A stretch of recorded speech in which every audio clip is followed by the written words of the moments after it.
नमस्ते dear students, welcome to all. स्वागत है आप सभी का पीटी एजुकेशन पे। आई होप सब अच्छे होंगे, आप लोग घर पे एकदम बढ़िया से राइट पढ़ रहे होंगे। थोड़ा थोड़ा जो है पॉजिटिविटी की खबरें आती जा रही हैं कि ग्राफ जो है वो थोड़ा थोड़ा गिर रहा है। कोविड-19 का जो ग्राफ है वो थोड़ा थोड़ा जो है अब गिर रहा है, ऐसा दिख रहा है। राइट, बाकी क्या है, सही आंकड़े क्या है, ये तो सब सच सामने आ ही जाएगा। 2-3 महीनों का फेज है, निकल जाना है। थर्ड वेव भी आएगी फिर, और थर्ड म्यूटेंट वायरस भी आ चुका है, खुद डब्ल्यूएचओ ने इसकी घोषणा की है। राइट, तो ये बहुत सारी चीज़ें हैं, इस पे हम लगातार बात करते रहेंगे। मैं आपके लिए जल्दी टाइप्स ऑफ वैक्सीन्स के ऊपर एक लेक्चर लेके आने वाला हूँ कि टाइप्स ऑफ वैक्सीन्स मतलब किस किस तरीके की वैक्सीन्स अवेलेबल है मार्केट में। राइट, आई होप आपके घरों में जो मतलब 45 प्लस हैं उन सबको आपने इंजेक्शंस वैक्सीनेट करा लिया होगा। देखिए, ज़रूरी है, सबसे ज़्यादा ज़रूरी है वैक्सीनेट कराना, क्योंकि अगर जो देश का गरीब तबका है, जो पुअर सेक्शन है, जो लोअर सेक्शन है सोसाइटी का, अगर वो वैक्सीनेट नहीं हुए तो वायरस म्यूटेट करता रहेगा, वायरस अपने वेरिएंट को बदलता रहेगा। ज़रूरी है कि जो पुअर पीपल हैं, जो लोअर सेक्शन से हैं, उनको वैक्सीनेट कराना ज़रूरी है। उनके लिए फ्री वैक्सीनेशन ज़रूरी है। और अगर आप लोगों के पास आस-पास भी वैक्सीनेशन सेंटर्स हैं तो जाइए, ज़रूर कराइए। और साथ ही साथ कमेंट थ्रेड में बताइए कि कोविन का आपका एक्सपीरियंस कैसा रहा। कोविन की जो वेबसाइट थी उस पे जो आपने रजिस्ट्रेशन वगैरह किए होंगे, अपने स्लॉट्स बुक किए होंगे, उस पे आपका अनुभव क्या रहा, आपका एक्सपीरियंस क्या रहा, ज़रूर मुझसे शेयर कीजिएगा कमेंट थ्रेड में। मैं आप सभी के कमेंट्स पढ़ता हूँ, ध्यान रखिएगा। आपके लिए जो सारे सेशंस बनाए जाते हैं, दिल से बनाए जाते हैं। आपके पॉजिटिव वर्ड्स हमारे अंदर और थोड़े मतलब जोश भर देते हैं, ताकि हम आपके लिए बहुत अच्छी-अच्छी रिसर्च करके, बहुत अच्छे-अच्छे आर्टिकल्स को पढ़ के, उनको डिकोड करके, उनकी एनालिसिस करके आपके सामने पेश कर सकें। चलिए, आज का काम शुरू करते हैं। आज का जो हमारा टॉपिक है that is 5 facts of the week. मैंने आपको कहा था इस वीक में मैं आपको 2 5 फैक्ट्स दे दूँगा। आज पहला 5 फैक्ट है और ठीक 1 या 2 दिन के अंदर में दूसरा 5 फैक्ट भी आ जाएगा, क्योंकि पिछले हफ्ते का 5 फैक्ट मिस हो गया था। राइट? चलिए, तो ये जो है 5 फैक्ट्स जो हैं ये बहुत ही बेहतरीन हैं। इनमें से मतलब क्वेश्चंस आने ही आने हैं। अगर एग्जामिनर अगर देखेंगे, या जो अभी पीछे जो कुछ एग्जाम्स हुए हैं उसमें से भी मैंने टैली किए थे, काफ़ी सारे क्वेश्चंस इसमें से पूछे गए हैं। Not exactly like that, but हाँ, उस उन कॉन्सेप्ट्स के अराउंड क्वेश्चंस ज़रूर आए हुए हैं। राइट? सबसे पहला फैक्ट है हमारा रियाज़। राइट? रिया क्या है? व्हाट इज़ रिया? यहाँ पे आप देख सकते हैं, इनकी फोटो लगा दी गई है।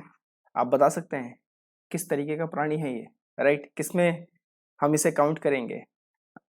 Weather we count it in animals और इन बर्ड्स। राइट, तो रियाज क्या है? आर लार्जेस्ट फ्लाइटलेस बर्ड्स, मतलब उड़ नहीं सकते हैं, ये फ्लाइटलेस हैं। Flightless bird was brought near extinction by illegal hunting. तो अब इनकी क्या हो रही है? इलीगल हंटिंग हो रही है।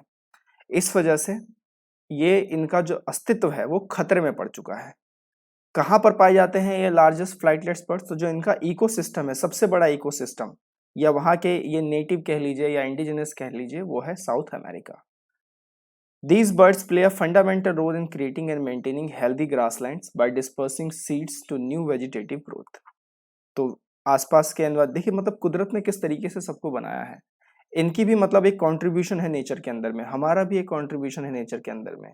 तो नेचर को हमें प्रिजर्व करना, नेचर को प्रोटेक्ट करना, मतलब ना हम तो मतलब नेचर को तो हम प्रोटेक्ट कर ही नहीं सकते, मतलब कुछ नियमों के पालन करना अच्छे से हमारे लिए बहुत ज़्यादा ज़रूरी है। अगर हम वैसा नहीं करेंगे तो ये जो महामारी अभी आई कोविड-19, इसके बाद क्लाइमेट क्राइसिस, ये सब चीज़ें चलती रहेंगी। तो ज़रूरी है कि हम जो है बिल्कुल सही से कुछ जो प्राकृतिक नियम हैं उनको हम फॉलो करते रहें। आईयूसीएन अगर स्टेटस की इनकी बात करें तो ये नियरली थ्रेटेंड है, लेकिन इलीगल जो इनकी हंटिंग हो रही है अभी दुनिया भर में, उसके कारण ये एक्सटिंक्शन पे आ चुके हैं। राइट, यानी एक पर्टिकुलर प्लेसेस से, ओवरऑल नहीं, पर्टिकुलर प्लेसेस से एक्सटिंक्शन पे आ चुके हैं, तो ये खतरा है। अब ये मैं लेके क्यों आया फैक्ट के अंदर में? ये इसलिए लेके आया क्योंकि अभी हाल फिलहाल चील के जो है कुछ कंजर्वेशनिस्ट थे, उन्होंने वहाँ का जो पेंटागोनिया रीजन है वहाँ पर इनकी प्रोटेक्शन की मांग बढ़ा दी।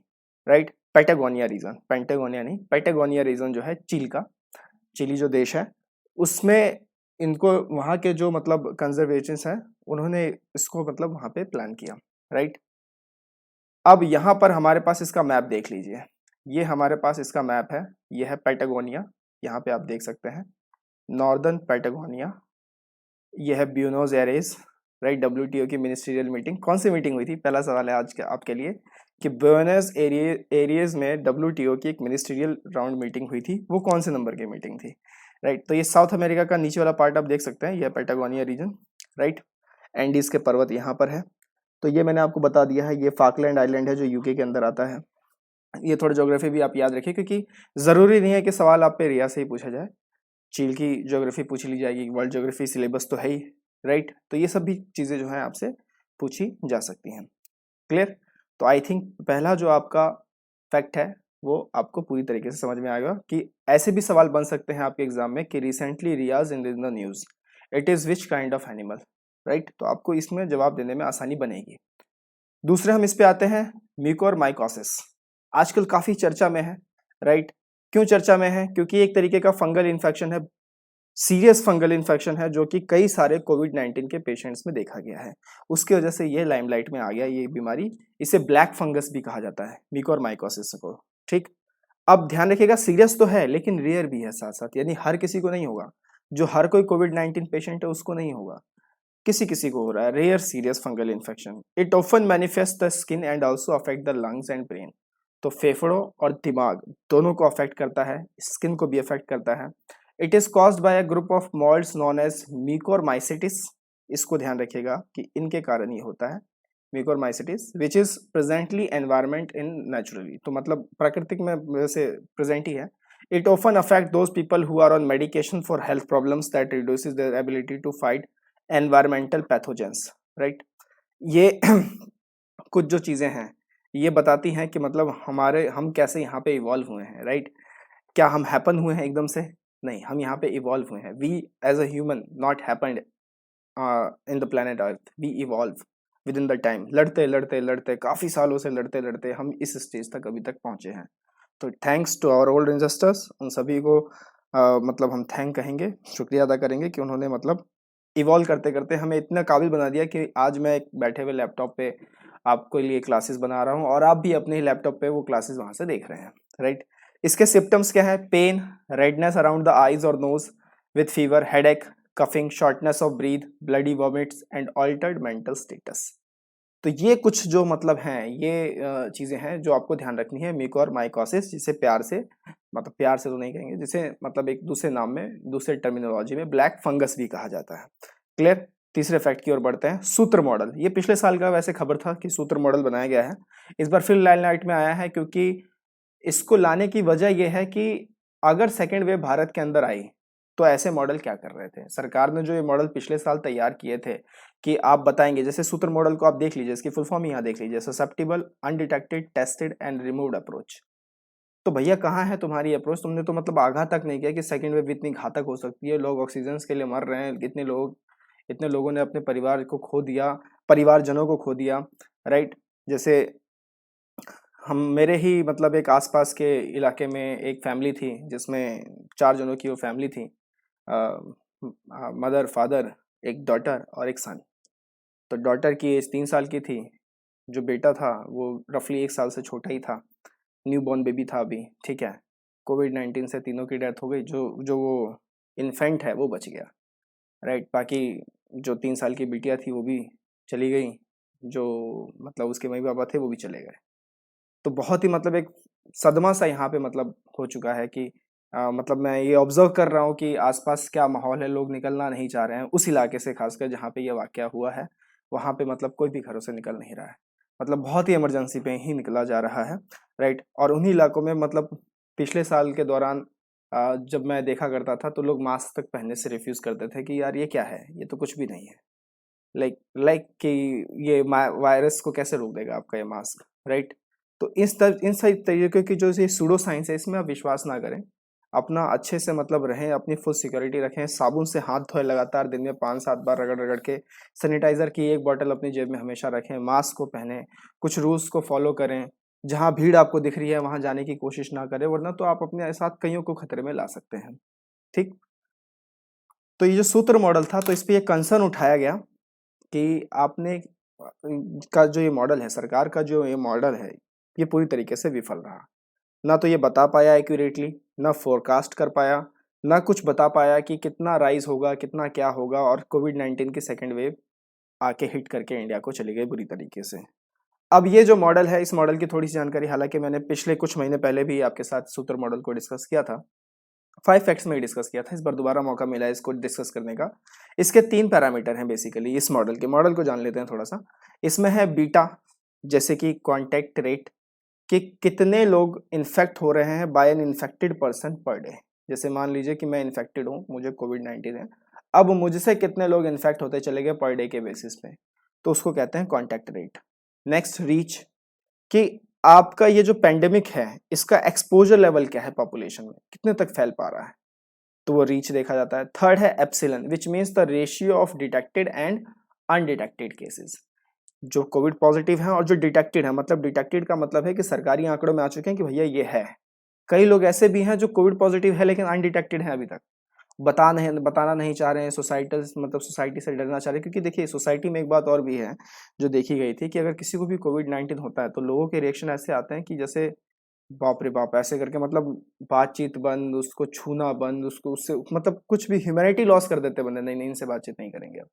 तो आप प्लीज ऐसा मत कीजिए। एक तो ये वायरस नेचुरल है, ठीक है, कोई चाहता नहीं है कि मेरे को ये वायरस हो, तो आप एटलीस्ट कम से कम बातें बंद करना ना कीजिए। आप उनको सांत्वना दे सकते हैं, सिंपैथी दे सकते हैं कि सब ठीक हो जाएगा, उन्हें मोटिवेट कर सकते हैं कि लड़ते रहिए, जीने का जज्बा जारी रखिए, राइट। लेकिन ऐसे मतलब इस तरीके से एक ऐसे अपने आप को एक्सप्रेस करना कि आप कुछ उनको जानते ही नहीं हैं, जहाँ वो आपके सालों से पड़ोसी रहे, लेकिन अब आप ऐसे उनसे बिहेव कर रहे हैं कि वो आपको जानते ही नहीं हैं, तो बहुत फिर बुरा लगता है कि ऐसे वक्त में जब समाज को जरूरत है एक एक इंसान की, तो समाज साथ नहीं दे रहा है। तो that's a kind of a very bad thing I think, right. चलते हैं चौथे अपने फैक्ट पे, अडॉप्शन प्रोविजंस इन इंडिया। देखिए अब अडॉप्शंस, देखिए आज जो फैक्ट है ना, आज मतलब फैक्ट नहीं कहूंगा मैं इन्हें, आज के सेशन को काफी मतलब बढ़िया सेशंस है जिनमें काफी कुछ पता चल रहा है कि कैसे कैसे चीजें हैं। अब देखिए जैसे हर एक समाधान एक नई समस्या को जन्म देता है, ये उसका फाइनेस्ट एग्जाम्पल है अडॉप्शन प्रोविजंस इन इंडिया, जो मुझे आपको बताना पड़ रहा है। हुआ ये कि कई लोगों के माता पिता चल पड़े, उनके बच्चे अनाथ हो गए, कोई 8 साल का है, कोई 10 साल का है, कोई 17 साल के हैं, ठीक है, बच्चे हैं। अब क्या है कि उनको संभालेगा कौन, ठीक, मम्मी पापा है नहीं, रिश्तेदारों को रिश्तेदार लोग लेना नहीं चाह रहे, रिलेटिव्स नहीं लेना चाहे, तो इसमें सोशल मीडिया पे कई लोग आगे आए और उन्होंने इस मुद्दे को उठाया कि ये जो बच्चे ऑर्फन हो गए हैं, इनको इनके लिए एक अडॉप्शन प्रोग्राम उठा कर आना चाहिए और हम अडॉप्ट करेंगे, we adopt a child, right. तो अब ये जो चला ट्रेंड, तो लोगों को स्टार्टिंग में तो बहुत अच्छा लगा क्योंकि कुछ फिलेंथ्रोपिस्ट टाइप का ही मतलब इसमें एक एंगल है, समाज कल्याण, वेलफेयर ऑफ द सोसाइटी, और आप सही भी है, मतलब गलत नहीं है कि आप अडॉप्ट कर सकते हैं। सरकार को आगे आके आना पड़ा कि आप इलीगल तौर से प्रोविजंस को बाईपास करते हुए अडॉप्ट नहीं कर सकते हैं।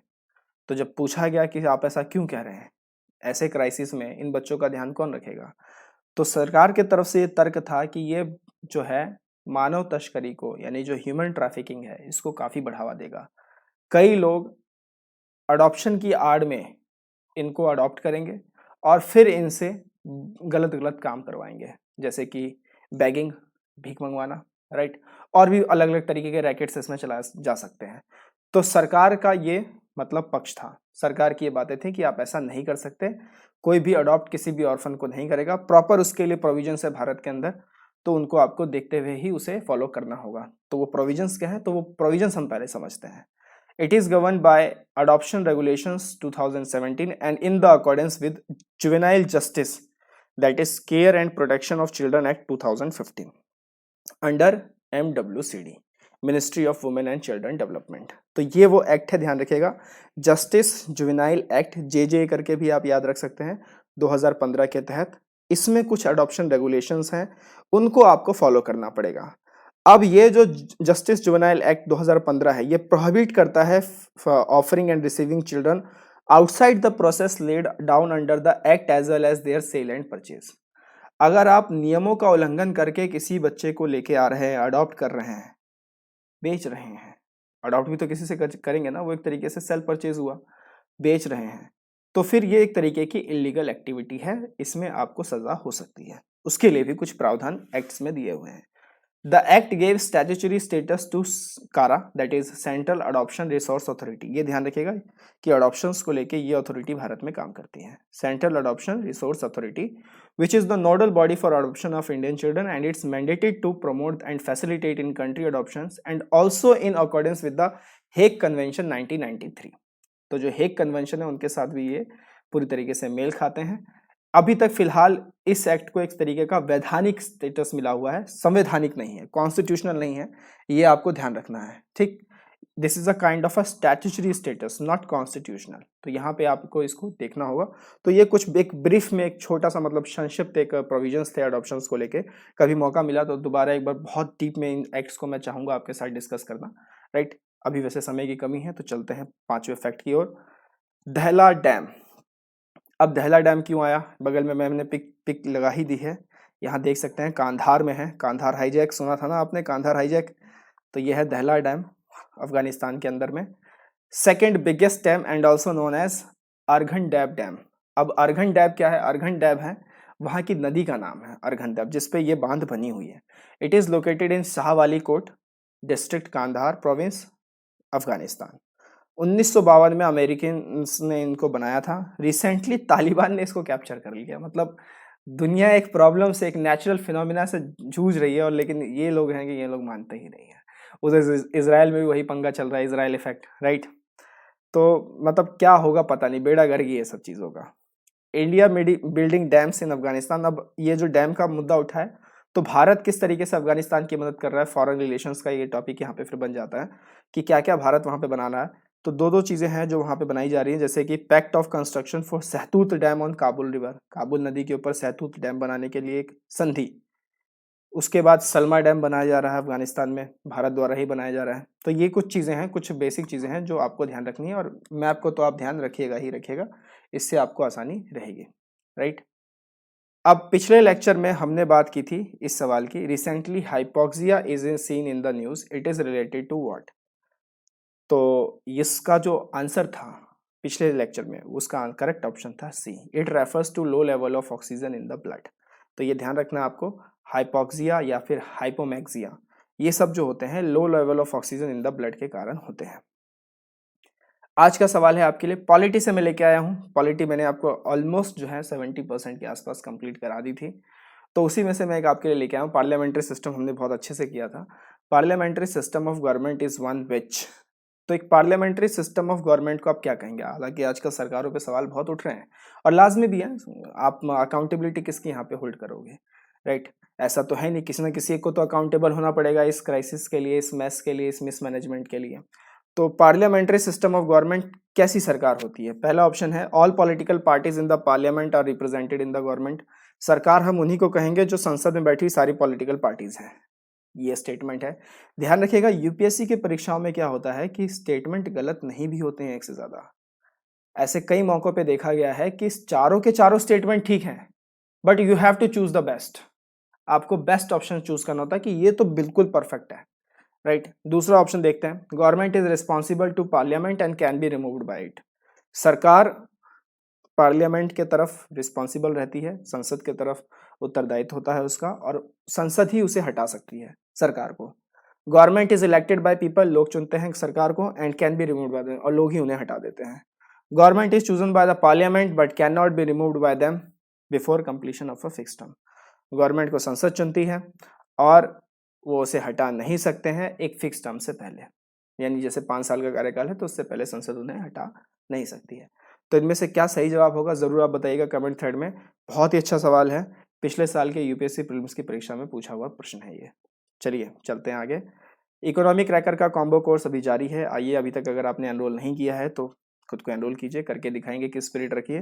पीटी के सब्सक्रिप्शन कोर्सेज भी ऑन है, बहुत बढ़िया एनरिच कंटेंट है, रेगुलर स्टडी है, आपको बहुत मजा आएगा। अगर आपने अभी तक एनरोल नहीं किया है तो आप उस मजे से वंचित हैं।